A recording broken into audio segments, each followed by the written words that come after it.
కూరగాయల వాడి దగ్గర పళ్ళవాడి దగ్గర బేర వాడద్దు. మీకు ఓపుకుంటే ఏసీ హోటల్కి వెళ్ళి బేర వాడండి. అక్కడ వద్దండి. కూరగాయలు అలా ముసలావిడ గతి లేక అమ్ముకుంటుంది. అది పట్టుకొస్తే 2 వంకాయలు ఎక్కువ ఇచ్చుకో సాగదీత. ఇక్కడ చచ్చిపోయింది. అందులో పుచ్చు వంకాయలు ఉంటాయమ్మా, సగం వంకాయలు పోతాయి. దాని నెత్తి మీద ఉన్నదో 10 కేజీలు, అందులో 3 కేజీలు పోతాయి.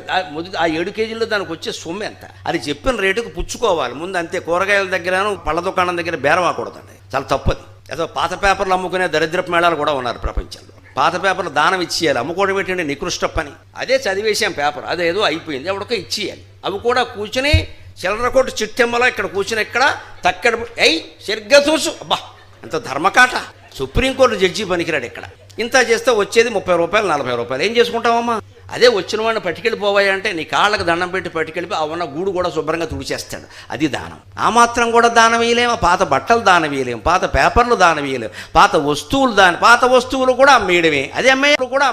అది అమ్మేయాలా? అందులో ఏమొస్తుందమ్మా? ఇంకా విచిత్రమైన వార్త నేను మా శ్రీమతి ద్వారా విన్నాను. వీలైనంత తొందరగా మహిళలకు చెప్పేయడం మంచిదని చెప్పేస్తున్నా. జుట్టు రాలిపోతుంటే ఆవిడ వేలికి చుట్టి తెలిసిపోయింది, నేను చెప్పక్కలా. చుట్టు చెత్తపుట్లో ఎక్కడో వేస్తూను ఈ జుట్టు కూడా తీసుకుని స్టీల్ గిన్నెలు ఇస్తారట. అయ్య బాబో, ఇది వేదం కంటే గొప్ప మాట అన్నాను నేను. నీకెలా తెలిసిందన్న? ఎవడో యూట్యూబ్లో పెట్టారండి. యూట్యూబ్లో ఇటువంటి దరిద్రపు విషయాలా?